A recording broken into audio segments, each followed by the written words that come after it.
Ah, your big day today. Let's make sure you don't miss it this time, eh? You sleep all right? I've brought you the local paper. Thought you might want to see the front page article. Sorry, but I thought you'd probably want to know.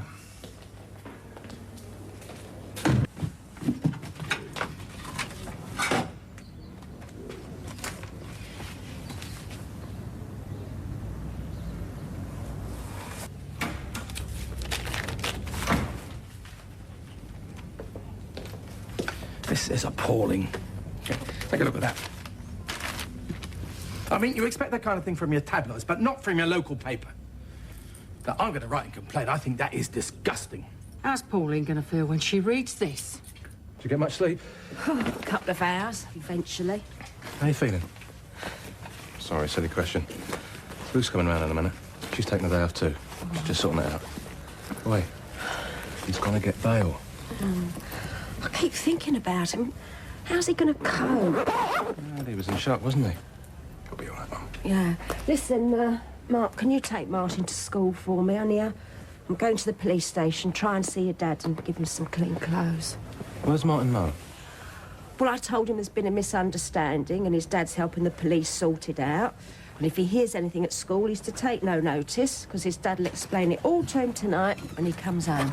See you later. OK, Mum. Hello, Ruth. Sorry I can't stop, love. I'm just off to the police station. See you later. See you, Mum. I don't suppose she's seen this, has she?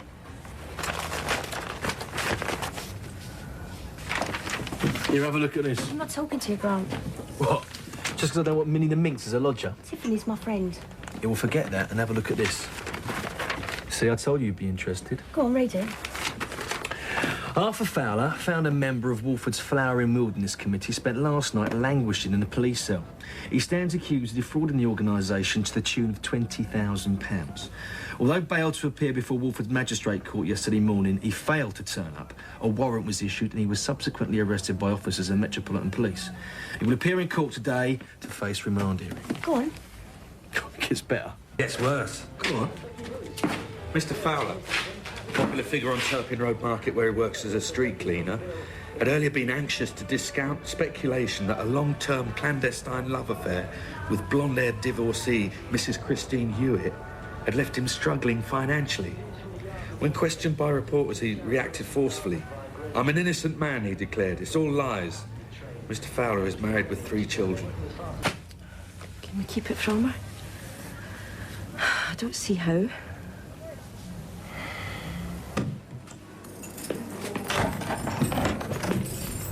Oh, no appetite then? Not even a cup of tea? Ah, well, if you change your mind, I can always rustle you up a piece of toast. Just ring the bell. Whereabouts of the £20,000 is still unknown. See page 2 for more details. Here we are. Oh, another picture. I thought it was all over between Arthur and that woman. You're not reading that muck, are you, Ethel? Well, I mean, why do they keep dragging this business up, then? Because it sells papers. The guy that wrote it's a sewer rat. Oh, my goodness. Terry Furby's dead. Who? Terry Furby, the scout leader. He was a great friend of my husband's. I haven't seen him for years. Well, I never. Oh, a long illness. That means cancer. Leaves a widow. Well, I didn't think there was anybody who didn't know old Terry Furby. Who is this Mrs. Hewitt? It's not even worth discussing, Molly. Yeah, but who is she? Christine Hewitt was the woman that Arthur had a fling with. Well, must have been a couple of years ago now, but it was finished and done with ages ago. So where did they rake that up from? That's what I'd like to know. Who told them? Because I tell you this, if I got my hands on them, some people are just plain sick. Anyone tea in the pot? No, thanks. I'm not feeling very good. Oh, well, why don't you go back upstairs and have a nice little lie down? Yeah, I might just do that. Seen that?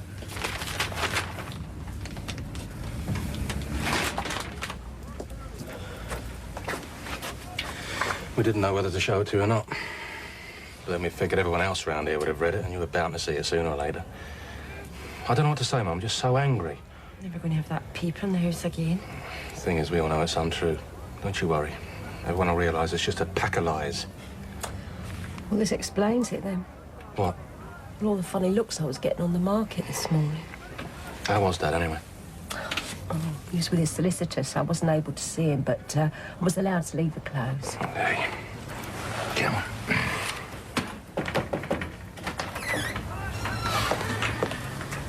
Oh, sorry, Pauline. Is this a bad moment?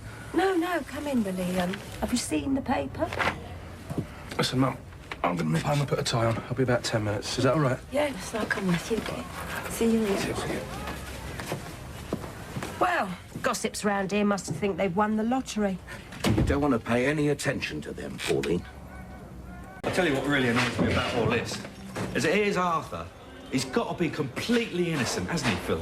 I mean, he has. You'd agree with me with that, wouldn't you, Phil? And yet the real criminals get away scot-free.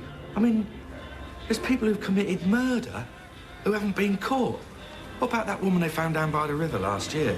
No one's ever been charged for that. And that poor old woman who got turned over in her own flat, they never got the bloke who done that. And Frank's car lot, when that went up in smoke, there was a young lad killed then, wasn't there?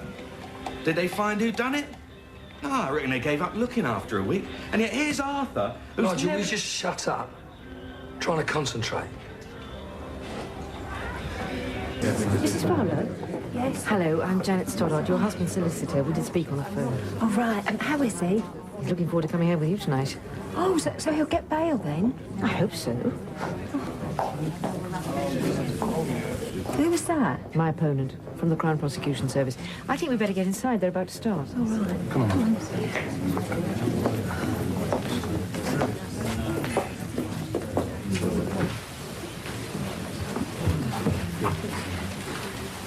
Listen out for number 7. Number 7.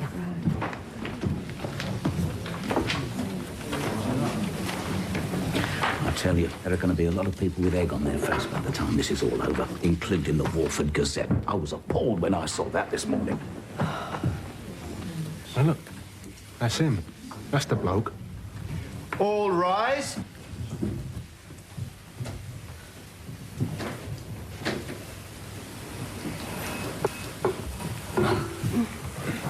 What number is that? 7.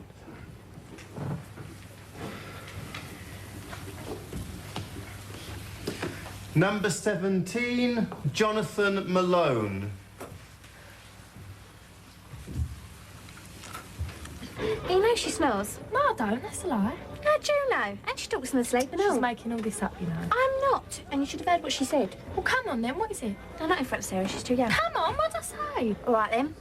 You sat bolt upright and went, Arthur Fowler, man of me dreams. I shouldn't laugh, really, because any bloke who's got 20 grand in his pocket's got to be worth a second glance, isn't he? The application for bail is granted, subject to the conditions outlined by your solicitor. You will appear before this court again 2 weeks from today, on December the 21st. Is that clear? You may go. How much longer? Number 4, Matthew Simons.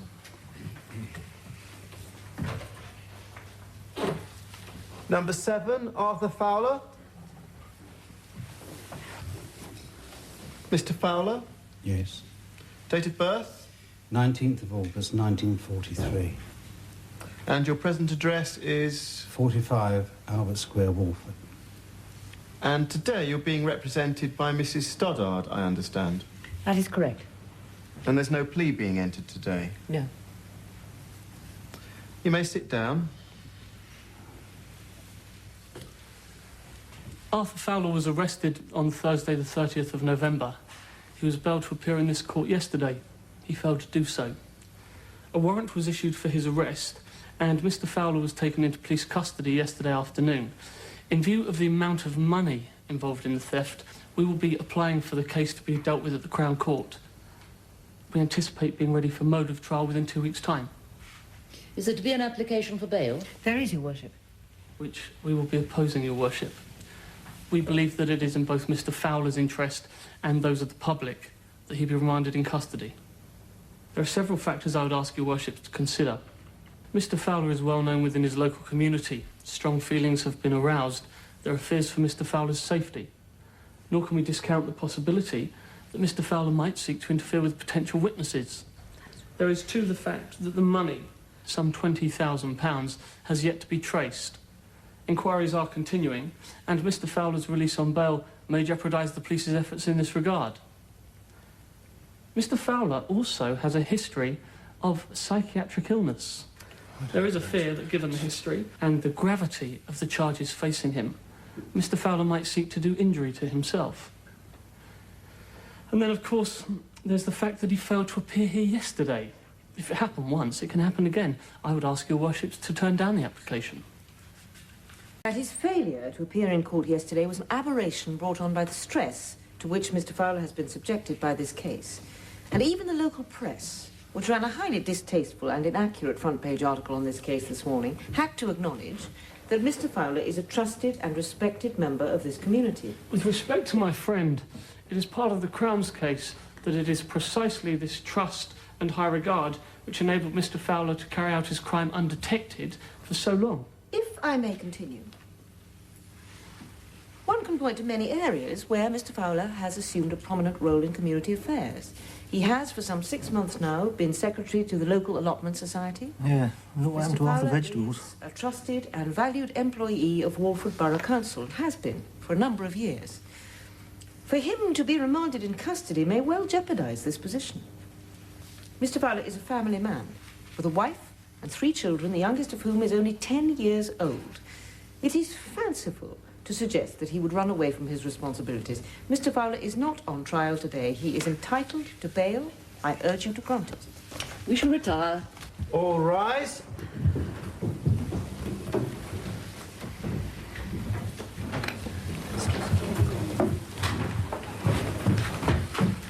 Well, we'll just have to wait and see.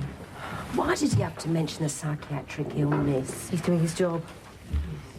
Is it right if I go and have a word? Yes, of course. Thank you.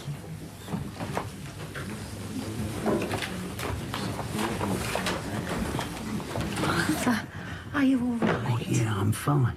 Hey, guess what? The policeman that brought me here was Charlie Strong's nephew. You remember Charlie Strong? He used to play for Walford back in the 60s. Great player. Played wing half. Well, that was his nephew. It's a small world, isn't it? We had a great chap coming here in the van. Arthur, you are okay, aren't you? Oh, what's the matter? Don't I look all right? Here. Did you see the paper this morning? I thought it was absolutely dreadful. I could have found a better picture of you than that. We've listened carefully to the arguments presented both by the Crown and by Mr. Fowler's solicitor and given due regard to both. Of course, we're concerned at Mr. Fowler's failure to answer bail yesterday and by the risk, somewhat minimal, we feel, that he may interfere with witnesses. But our primary worry is this. Mr. Fowler has a good name within the community, one that he stands in danger of losing. He has a history of psychiatric problems. He has a great deal to lose. We fear he may be a danger to himself.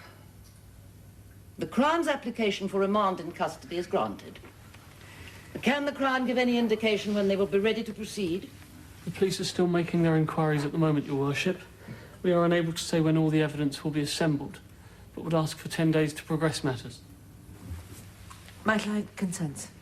Arthur Fowler, you are remanded in custody till December the 18th. Number 22.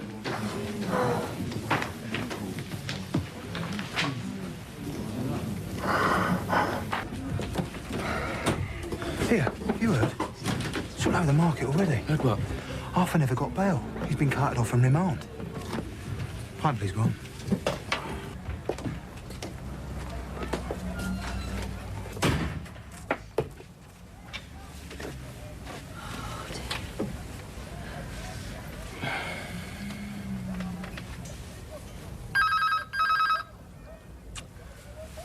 Mark your mind, I'm sorry.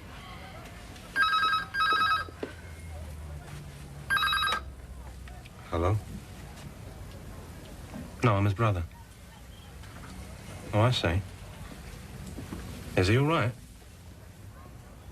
Okay. Now I'll come and pick him up. Straight away. Thank you. Yep, bye. That was Martin's headmaster. He's upset because some of the kids have been talking about Dad. All over the school, apparently. But don't worry, the teacher's looking after him. I'll go and pick him up and try and explain. I mean, what do I say? I mean, what do I say? Try and look after Mum. Wondering what the reaction is now he's been put on remand. Are people sort of upset or what? Just trying to get a little bit of background. Hey, easy. How does it feel to be on a receiving end for once, eh? You like to dish it out, but you don't like it when it comes back at you. I think you better clear off, mate. Yeah, always the way, innit? Kill the messenger. Well, don't worry. I won't press any charges, but I'll be buying me Satsumas elsewhere in future. All right.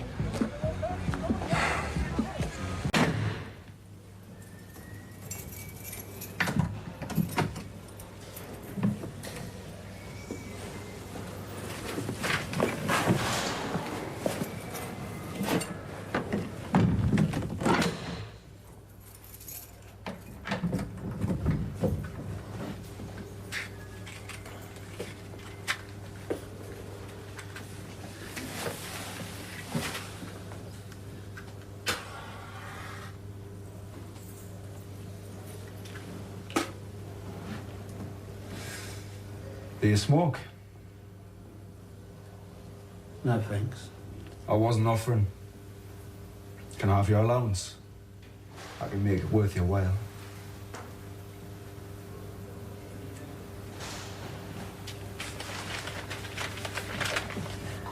Well, make yourself at home.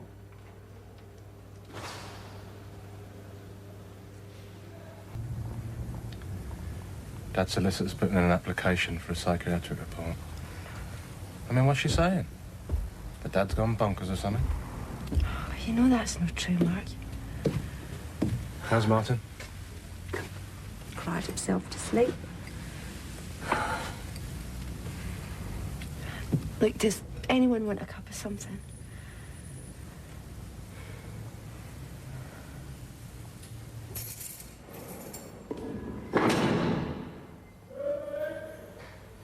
You got any family at all? Wife and 3 kids. Got some pictures here. Do you want to see? No, thanks. What about you? Did have. What happened to them? What always happens to them. What do you mean? I'm not gonna spell it out for you.